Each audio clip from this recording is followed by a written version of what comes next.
ओम गणेशाय नमः। ओम नमः शिवाय। मैं निखिल ज्योतिष आचार्य आप सभी का मेरे चैनल पर पुनः स्वागत करता हूं। आशा करता हूं कि आप सभी स्वस्थ होंगे। महादेव की कृपा आप सभी पर सदैव बनी रहे। ये वीडियो वृश्चिक यानी कि स्कॉर्पियो के लिए बहुत विशेष है, क्योंकि वीडियो है आने वाले सप्ताह यानी कि 14 से 20 अप्रैल 2025 के साप्ताहिक राशिफल के बारे में। कैसा रहेगा आने वाला सप्ताह वृश्चिक के लिए। जो मेरा साप्ताहिक राशिफल होता है वो प्रमुखतः चंद्रमा और उनकी गति पर आधारित होता है। चंद्रमा एक ऐसे विशेष ग्रह हैं जो बहुत तेज गति से भागते हैं और करीबन 2.25 से 2.5 दिन में राशि बदल लेते हैं। तो स्वाभाविक है कि पूरा हफ्ता जो कि 7 दिन का होता है उसमें चंद्रमा कई बार राशि बदलेंगे। चंद्रमा मन के कारक है और उनकी विशेषता यह भी है कि वो जिस भी भाव में जाते हैं उसको एक्टिवेट कर देते हैं। इसीलिए डे टू डे एक्टिविटीज़ पर चंद्रमा का इम्पैक्ट बहुत होता है और इसीलिए साप्ताहिक राशिफल की विशेषता बहुत होती है। क्या प्रभाव रहेगा आने वाले सप्ताह में चंद्रमा के इस गोचर का आपके ऊपर, क्या क्या बदलाव आ सकते हैं, क्या क्या इम्पैक्ट इस गोचर का आपके ऊपर रहेगा, इन सभी चीज़ों को समझने के लिए, सकारात्मक चीज़ों का लाभ उठाने के लिए, नकारात्मक चीज़ों से थोड़ी सी दूरी बनाने के लिए और गाइडेंस प्राप्त करने के लिए साप्ताहिक राशिफल अति विशेष होता है। यदि आपकी लग्न राशि या चंद्र राशि वृश्चिक है, स्कॉर्पियो है, दोनों ही गाइडेंस के लिए इस राशिफल को देख सकते हैं। जहाँ से आपको ज़्यादा सूट करता है, रेट करता है, वहाँ से देखिए। व्यक्तिगत तौर पे मेरा मानना है लग्न राशि से देखेंगे तो अच्छा है। इनकेस नहीं पता आपको अपनी लग्न राशि तो आप अपनी चंद्र राशि से भी इसको देख सकते हैं। शुरू करते हैं। चंद्रमा आपके 12वें घर में ही रहेंगे 14 तारीख को और 15 तारीख रात के 9 तक वहीं पर प्रवास रहेगा। 12वें घर के चंद्रमा थोड़े मिश्रित से ही माने जाते हैं। कुछ कामों में विलम्ब आते हैं, खर्चे थोड़े से बढ़ते हैं, इनसिक्योरिटीज़ थोड़ी सी बढ़ती हैं। अब ये चंद्रमा नीच अभिलाषी भी हैं तो ये मानसिक दृष्टिकोण से बहुत अच्छा नहीं है। अच्छी चीज़ है कि वो भाग्येश है और भाग्येश का 12वें घर में होना यानी कि विदेश संबंधित कार्यों में सफलता मिलती है। और मंगल का प्रभाव भी है जो लग्नेश है, तो एक प्रकार से एक बल प्राप्त होगा अपनी प्रॉब्लम से निकलने के लिए। लेकिन मानसिक दृष्टिकोण से देखें तो बहुत ईजी टाइम नहीं रहेगा। सूर्य की दृष्टि भी है, जो सूर्य 10वें घर के स्वामी हैं। तो चंद्रमा क्योंकि 12वें घर में है, चंद्रमा 10वें से 12वें के स्वामी भी हैं और सूर्य भी देख रहे हैं जो खुद 10वें घर के स्वामी हैं। जो लोग जॉब चेंज करने का विचार कर रहे थे उनको अचानक से कोई बहुत अच्छा ऑफर प्राप्त हो सकता है। अब सूर्य पूर्णिमा युक्त भी है और नीच के मंगल की दृष्टि भी है और चंद्रमा खुद नीच अभिलाषी है। ये मानसिक दृष्टिकोण से दिखा रहा है कि बहुत ईजी टाइम तो आपका नहीं रहेगा। थोड़ा सा अपने आप को सरल करके रखेंगे तो ज़्यादा अच्छा रहेगा। गुरु से भी क्योंकि 6ठे में है तो शकट योग बन रहा है, तो किसी इंपॉर्टेंट कार्य का विलंब यहाँ पर दिख रहा है। नवांश कुंडली बता रही है कि अपनी पुरानी चीज़ों को साफ कीजिए, अपने मन को साफ कीजिए और आगे बढ़ने का प्रयास कीजिए। दशांश कुंडली कार्य क्षेत्र में चीज़ों को सिंपल रखिएगा तभी आगे बढ़ पाएंगे। बिजनेस की जहाँ तक बात है, एक ही प्रॉब्लम दिख रही है कि आप बदलाव नहीं ला रहे, जिनकी अनिवार्यता बहुत ज़्यादा है। लव लाइफ, कुछ इंपॉर्टेंट डिस्कशन करनी है, उसको पूरा कर लीजिए, अवॉइड मत कीजिए। वैवाहिक जीवन, आगे बढ़ने का प्रयास कीजिए और अपने प्रेजेंट को ठीक करने की कोशिश कीजिए, तभी फ्यूचर के बारे में कुछ कर पाएंगे। अभी लग रहा है फ्यूचर के बारे में सोच सोच कर प्रेजेंट को भी खराब कर रहे हैं। स्टूडेंट्स, अच्छा टाइम है, कुछ अच्छा बड़ा करने का समय है, बदलाव करने का समय है। सेहत के हिसाब से ब्लड डिसऑर्डर, स्लीप डिसऑर्डर, सर्वाष्टक में आपका 10वां घर बली है, तो दिखा रहा है चंद्रमा 12वें घर में है, 10वें से 12वें के स्वामी हैं, यानी कि जॉब चेंज करने के लिए हफ्ते का शुरुआती भाग अच्छा है।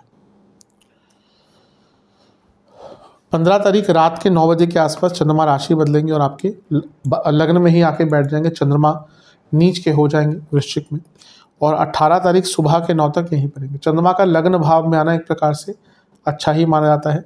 वो आपके भाग्येश हैं और लग्न में आ गए तो भाग्य योग, लक्ष्मी योग, धन योग सब कुछ बनता है। और यहाँ पे एक परिवर्तन योग भी बन रहा है मंगल और चंद्रमा के बीच में। चंद्रमा मंगल की राशि में है यानी कि वृश्चिक में और लग्न में बैठे हैं, और मंगल चंद्रमा की राशि में है भाग्य स्थान में। ये अपने आप में सब इंडिकेट कर रहा है कि अचानक से बड़े धन की प्राप्ति हो सकती है, अचानक से भाग्य बहुत साथ दे सकता है आपका। यहाँ पर गुरु की दृष्टि भी है और गुरु धनेश भी है, पंचमेश भी है, तो बड़े धन की प्राप्ति की ओर इशारा यहाँ से भी हो रहा है। और क्योंकि नवम और लग्न के बीच में कुछ एक परिवर्तन योग बन रहा है, तो ये धार्मिक जगहों के दर्शन, धार्मिक यात्राएं, धार्मिक अनुष्ठान में सम्मिलित होना, इन सभी के योग भी आपके लिए बना देता है। तो एक प्रकार से ये समय आपका अच्छा है। हफ्ते के शुरुआती भाग में भी मैं बताना भूल गया, नवम के स्वामी 12वें घर में है, तो धार्मिक जगहों पर जाना, मंदिर आदि में जाने का योग भी बन जाता है। और वही योग आपका हफ्ते के मध्य भाग में भी बना हुआ है।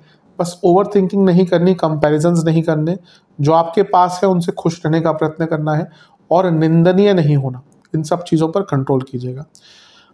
आगे बढ़ने का टाइम है ये। नवांश कुंडली बता रही है कि आपको, फिर से वही कहूँगा कि अपने माइंड में जो क्लटर जमा किया हो उससे निकलने की कोशिश कीजिए। दशांश कुंडली कार्य क्षेत्र में सब ठीक है, लेकिन आपको अपने आप को और इम्प्रूव करना पड़ेगा। बिजनेस के हिसाब से सब अच्छा दिख रहा है, पैसा बढ़ेगा। लव लाइफ, आप दोनों साथ में बैठकर बात करेंगे ना, कई जो डिस्कशंस होनी है, कई जो प्रॉब्लम्स हैं वो आराम से सॉल्व हो जाएंगी। वैवाहिक जीवन की जहाँ तक बात है सब अच्छा दिख रहा है, चीज़ों को सुधारने का मौका है। स्टूडेंट्स की जहाँ तक बात है, आपको थोड़ा सा ना आगे बढ़ने का विचार करना, अपनी सोच को बड़ी करनी है। सेहत के दृष्टिकोण से कफ रोग बने रहेंगे, स्लीप डिसऑर्डर और इन्फेक्शंस का डर बहुत है। सर्वाष्टक में आपका तीसरा घर बली है, ये बता रहा है कि हफ्ते का जो मध्य भाग है ये आपके लिए कुछ बड़ा करने के मौके खोल सकता है। बस जल्दबाजी से बचिएगा, कोई भी मौका आता है उसको पूरा सोच समझकर विचार कर कर ही आगे उसमें बढ़िएगा। 18 तारीख सुबह के 9 बजे चंद्रमा आ जाएंगे आपके धन स्थान में, यानी कि धनु में, और सप्ताह के अंत तक यहीं पर रहेंगे। चंद्रमा का धन स्थान में आना अच्छा ही माना जाता है। आपके भाग्येश हैं, तो भाग्येश का धन स्थान में आना, भाग्य के द्वारा धन की वृद्धि ही दिख रहा है, तो ये समय आपका काफ़ी अच्छा है। शनि की दृष्टि है जो आपके चौथे घर के स्वामी हैं, तो ये प्रॉपर्टी से लाभ, प्रॉपर्टी बेच के लाभ भी दिखा देता है। और एक प्रकार से धन स्थान में चंद्रमा का आना अपने आप में धन का सूचक बहुत बड़ा होता है, तो ये समय आपका बहुत अच्छा है। शनि के द्वारा विषदोष बन रहा है, तो वाणी पर कंट्रोल कीजिएगा। और गुरु से अष्टम में है तो शकट योग बन गया, तो फिर से 2 बार शकट योग का बनना एक हफ्ते में, यानी कि प्रमुख कार्यों के विलंब होते हुए दिख रहे हैं।